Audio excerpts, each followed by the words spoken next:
मैं आपको कक्षा 12 भौतिक विज्ञान के पाठ मानव नेत्र तथा दृष्टि दोष का अध्ययन करवाऊंगा। इस पाठ के अंतर्गत आप मानव नेत्र को पढ़ेंगे और दृष्टि दोष को पढ़ेंगे।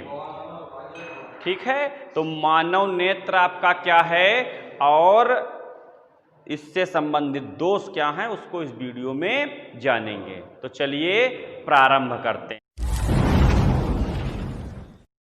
मानव नेत्र का चित्र आपको स्क्रीन पर दिखाई पड़ जाएगा, वहां से चित्र बना लेंगे। मानव नेत्र क्या है? मानव नेत्र एक फोटो कैमरे की भांति कार्य करने वाला मानव का एक अभिन्न अंग है।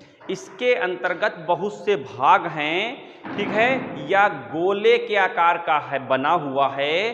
तो इसमें जो भाग हैं उनको आपको थोड़ा थोड़ा पढ़ लेना है, बस ज़्यादा नहीं पढ़ना। ये चैप्टर वैसे बायो का है, यानी कि बायोलॉजी जीव विज्ञान का है, परंतु यहाँ पर चूंकि इसमें थोड़ा सा लेंस लगते हैं, लेंस से प्रकाश का अपवर्तन परावर्तन की घटना होती है, जिसके कारण ये भौतिक विज्ञान में सम्मिलित है। तो कौन से भाग है? तो नंबर 1 है दृढ़ पटल। दृढ़ पटल आपको दिखाई पड़ रहा होगा, सबसे बाहर का कवच है ये। दृढ़ पटल क्या? सबसे बाहर का कवच है, ठीक है। इसके अंदर जो है एक नेत्र में गोले, इसके अंदर अन्य भाग होते हैं। इसके अंदर एक कार्निया आपको दिखाई पड़ रहा होगा। कार्निया क्या है? नेत्र गोले के सामने का पारदर्शी भाग है। जो हमारा नेत्र गोला है उसके सामने का पारदर्शी भाग है।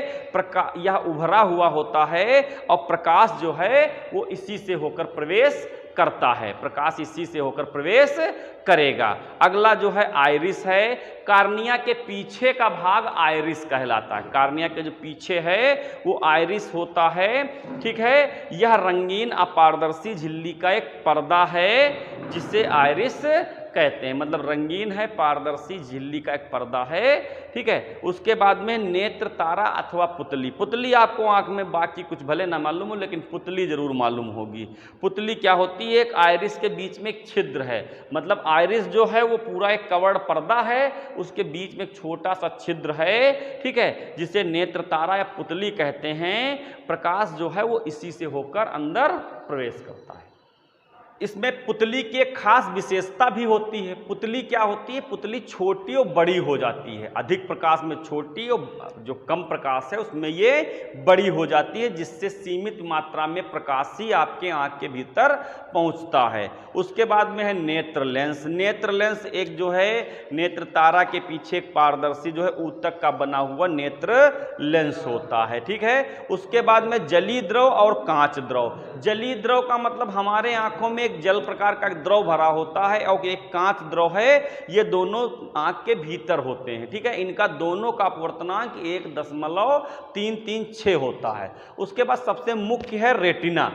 रेटिना क्या होता है? रेटिना पर जो है वो चित्र बनता है और रेटिना से ही जो सिराएं हैं वो संदेश को मस्तिष्क तक भेजती हैं। रेटिना पर चित्र उल्टा बनता है और मस्तिष्क में जब इनका जो पहुंचता है सिग्नल, तो वहां पर ये चित्र सीधा करके प्रतिबिंब दिखाई पड़ता है। अब जो नेत्र में अंध बिंदु और पीत बिंदु होते हैं, ठीक है। अंध बिंदु जिस स्थान पर प्रकाश की सिराएं रेटिना को भेद कर जो है वो क्या करती हैं? अंदर जाती हैं, उसे अंध बिंदु कहते हैं। और रेटिना के बीचों बीच एक पीला भाग होता है जहां पर प्रतिबिंब सबसे अधिक स्पष्ट दिखाई पड़ता है, उसे पीत बिंदु कहते हैं। ये दो अलग अलग पार्ट हैं, बस इन्हीं में से छोटा सा एक नंबर का क्वेश्चन आएगा। मानव नेत्र का वर्णन जो है वो बहुत कम ही पूछा गया है, बाकी शेष थोड़ा थोड़ा ही पढ़ना है जिससे आपका काम चल जाए। ऐसे भी थोड़ा थोड़ा ध्यान रखेंगे सबका थोड़ा थोड़ा पार्ट, तो सारे पार्ट मिला देंगे तो मानव नेत्र बन जाएगा। अगर नेत्र आता भी है तो सभी पार्टों को एक साथ कंबाइंड कर देंगे।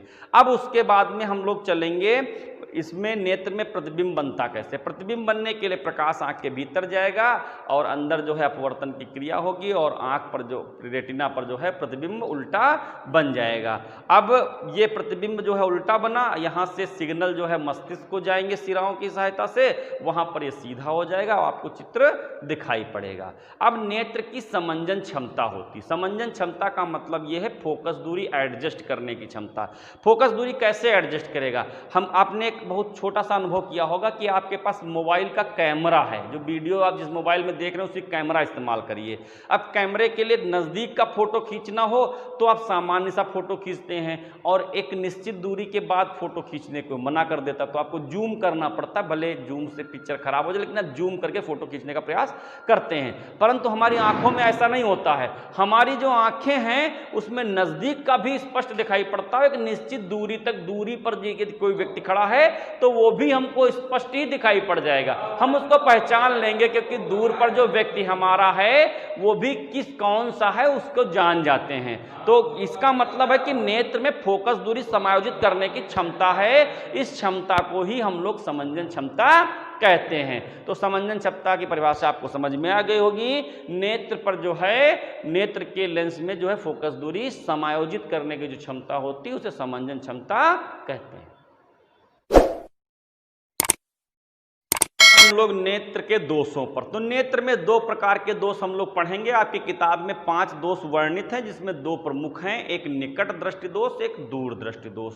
निकट का मतलब क्या है? नजदीक, लेकिन परिभाषाएं जस्ट उल्टी होती हैं। निकट दृष्टि दोष में हमें निकट की वस्तु दिखाई पड़ती है और दूर की वस्तु दिखाई नहीं पड़ती है। लेकिन निकट दृष्टि दोष में निकट की वस्तु ही स्पष्ट दिखाई पड़ेगी और दूर की वस्तु नहीं दिखाई पड़ेगी। इसके 2 कारण भी किताब में वर्णित हैं, वो भी आपको समझने हैं। ठीक है, निकट दृष्टि दोष में आपको क्या समझ में आया कि निकट दृष्टि दोष में निकट की वस्तुएं तो दिखाई पड़ेंगी परंतु दूर की वस्तुएं दिखाई नहीं पड़ेंगी। अब 2 कारण क्या हैं? नेत्र लेंस की वक्रता त्रिज्या जो है और वक्रता त्रिज्या और फोकस दूरी जो है वो कम हो जाए, या नेत्र लेंस तथा रेटिना के बीच की दूरी बढ़ जाए। जब दूरी बढ़ जाएगी तो प्रतिबिंब पहले बन जाएगा, जबकि प्रतिबिंब रेटिना पर बनना है। ठीक है, तो इस प्रकार से 2 कारण हैं। इसको निकट दृष्टि दोष को दूर करने के लिए हम लोग अवतल लेंस, उचित फोकस दूरी के अवतल लेंस का प्रयोग करते हैं। एक परिभाषा आपको याद हो जाएगी तो दूसरी भी इसका अपोजिट होती है, यानी कि दूर दृष्टि दोष, दूर की वस्तुएं दिखाई पड़ती हैं, निकट की नहीं दिखाई पड़ती हैं। कारण भी इनके जस्ट अपोजिट है, फोकस दूरी बढ़ जाती है। ठीक है, और दूसरी कंडीशन क्या है? इसमें वक्रता त्रिज्या घट जाती है। तो दोनों स्थितियों प्रतिबिंब नेत्र गोले के बाहर बनने लगेगा। उसमें अवतल लेंस का प्रयोग, एक आप बिल्कुल स्पष्ट याद कर लीजिए, दूसरा जस्ट अपोजिट है। पहले वाले में अवतल लेंस का प्रयोग किया था, इसमें उत्तल लेंस का प्रयोग करेंगे। बस इतना ही इस चैप्टर में पढ़ना है। इसके अलावा जरा दूरदृष्टिता जो है वो भी है, वर्णांधता भी होती है, अबिंदुकता भी होती है, कुछ परिभाषाएं और सी हैं, लेकिन इन पर बहुत ज़्यादा कोई आवश्यकता नहीं पड़ती और ना ही पूछी जाती हैं। पूरा टॉपिक ये चैप्टर में ख़त्म हो जाएगा। इतना ही इस वीडियो में, और ये चैप्टर में भी इतना ही है। इस चैप्टर के आंकिक प्रश्न भी लगाने की बहुत आवश्यकता नहीं पड़ती है। यदि वीडियो पसंद आए तो इसे लाइक करें, और यदि आप इसी प्रकार भौतिक विज्ञान के वीडियो प्राप्त करना चाहते हैं तो हमारे चैनल को सब्सक्राइब करें। धन्यवाद।